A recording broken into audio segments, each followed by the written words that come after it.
Welcome back. This morning on Today Food, Christina Tosi, of course, the founder of Milk Bars.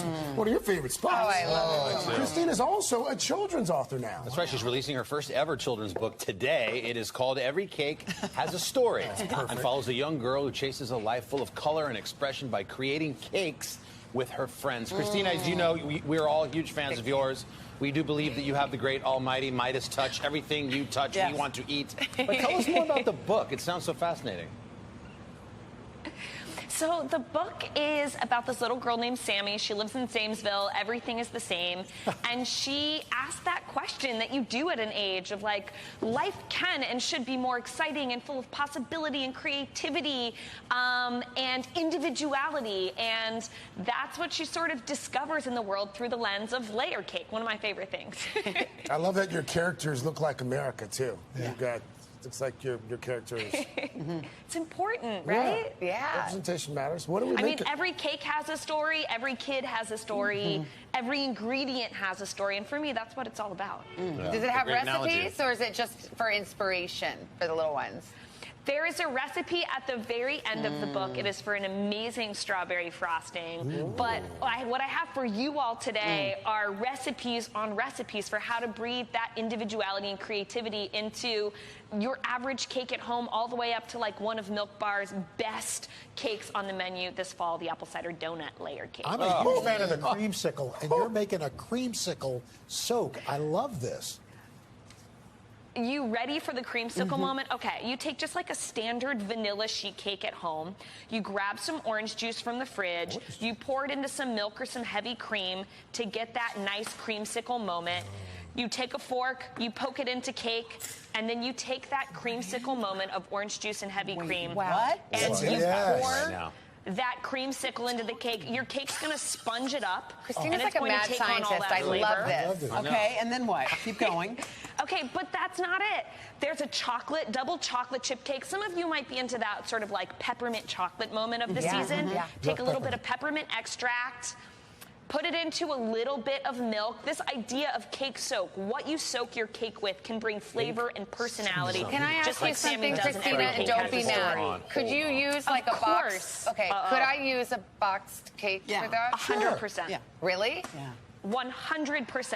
I just want to say, I didn't learn how to make cake until I moved to New York City to go to culinary school. I thought cake came from a box. But still, whether it's box cake or fresh cake, there's so many amazing things that you can do with it. You could take like your standard cake box mix, add a little bit of cinnamon, bake it into these rounds, use some apple cider to soak the cake, and all of a sudden you have this like brilliant take on fall flavors, right? Now, how do you make it so it's not too soggy? Yeah, that's a good how many question. holes? Maybe it's about how many holes you put in. So that some holes, or honestly a little bit of cake soak. It's a pastry chef's like hidden secret. It keeps your cake nice and fresh and moist for multiple days. You need 3 or 4 splashes or paint brushes down. Your cake will actually sponge up. You know you've gone too far when you've got a little like cake soup floating out the bottom. But no one's mad at cake that is has a little bit more flavor and a little bit more moisture. But no one wants dry cake, which is why cake soaks is where it's at.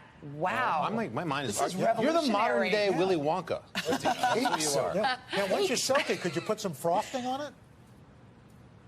You can put frosting on it. I have this like incredible chocolate swirl peppermint frosting that can go straight on top of that chocolate cake. Look at that. Oh my. Oh my God. Why are you here, I mean, it Christina? looks a little bit like an ice cream sundae. Yum. But are you guys ready? My favorite frosting that we have out, which by the way, we're getting down with Hoda and Jenna later on. What is it? It's a donut frosting that we layer up. What?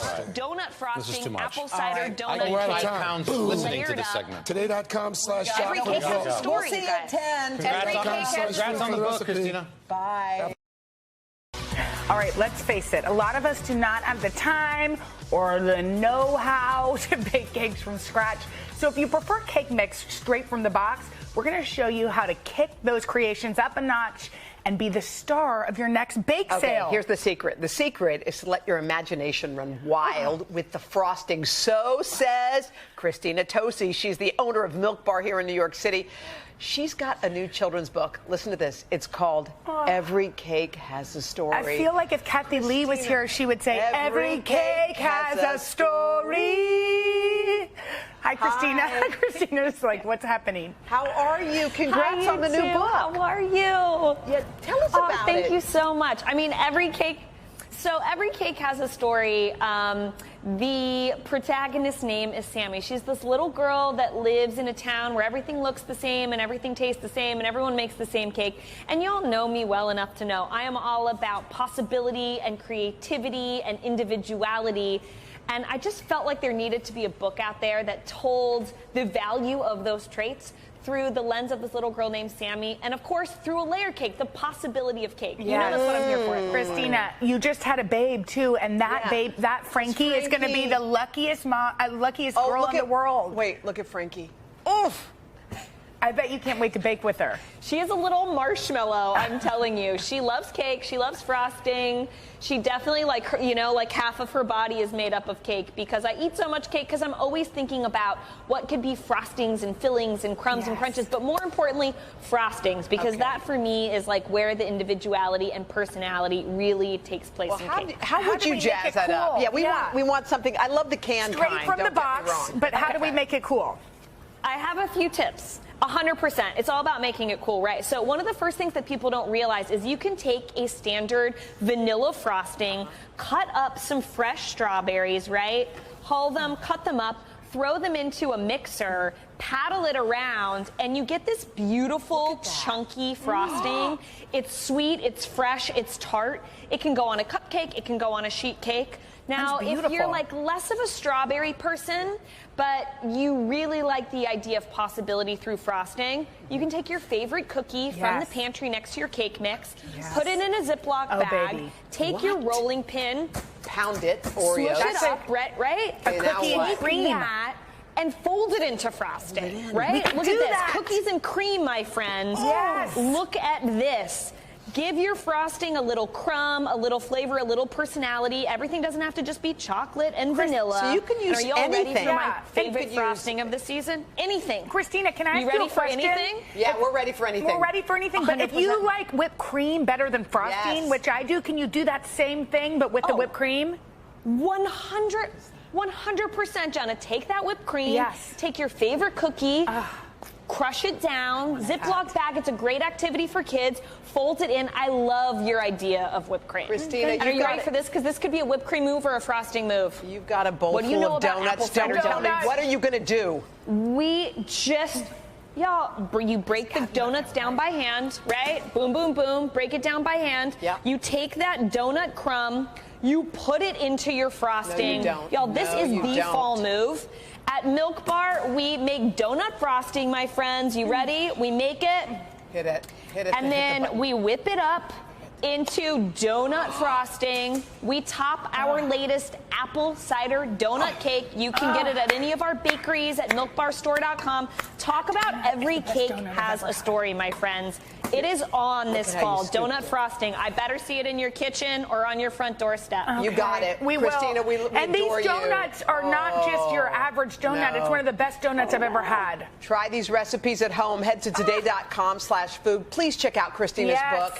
It's called Every Cake Has a Story at today.com/shop. Thank you, Christina. Thank you, Christina. Coming up, we're going unscripted. Eat a bite of that donut. I'm going to eat the whole thing.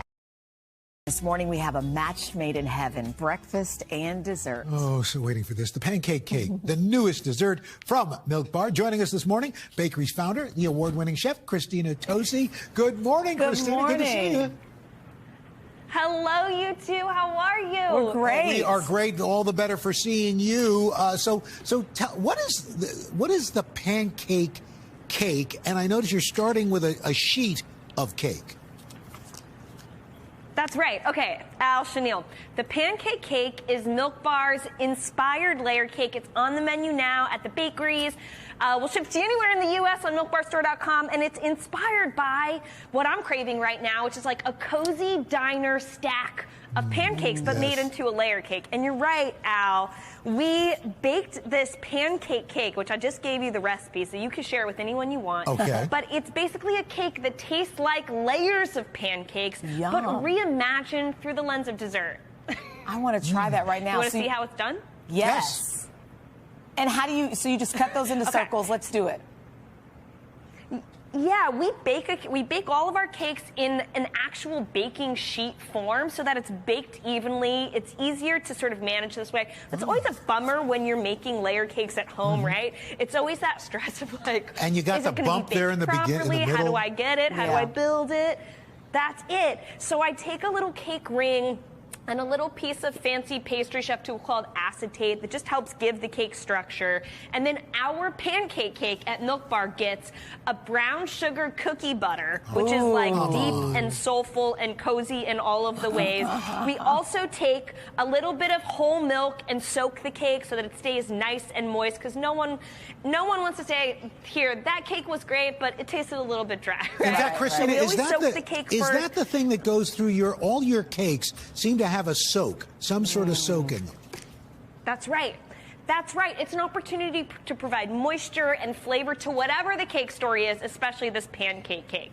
Then we have brown butter crumbs that go down, a little bit of that sort of like buttery depth nuttiness that a pancake gets on the griddle, then some maple frosting. And are you ready for this? So we do that multiple times in the cake. We layer it up, but you know, more is more at Milk Bar. Yes. So we take that, we layer it up 3 times, then we take a little maple glaze, we pour it over the top of the cake so that you get that really, really, really beautiful, the sheen, right? That's the moment at the diner when you pour it over. We let it set a little bit, and then we just can't help ourselves. You can't have a stack of pancakes without a little pat of butter, right? Sure. So this is frosting that we make into a pat of butter. That's cute. We pop it on the top of the cake. And then you know, a little texture for me in a cake is an invitation in. It makes the cake really inspired and compelling. And so we take some of those brown butter crumbs that are in the layered cake and we decorate it around the sides. Of course you do. I'm just cake, curious. I'm eating it for breakfast, for lunch, for dinner. Anytime. Hey, Christine, how do you make Every time of day. how do you make a maple glaze? So a maple glaze, it's maple syrup with just a little bit of gelatin in it. So it lets the maple do all of the work that it does on a stack of pancakes, but it sets so that it sets in this sort of like beautiful invitation in. It has just the tiniest bit of gelatin in to let it sit there so that it can drape over the cake the way that it does when you're like cozied in to your favorite little, you know, it's like a work of corner art. seat at the diner on a cold day. Oh, Christina, thank you so much. Happy That looks New Year. absolutely delicious. If you want this cake recipe and more, head to today.com/food.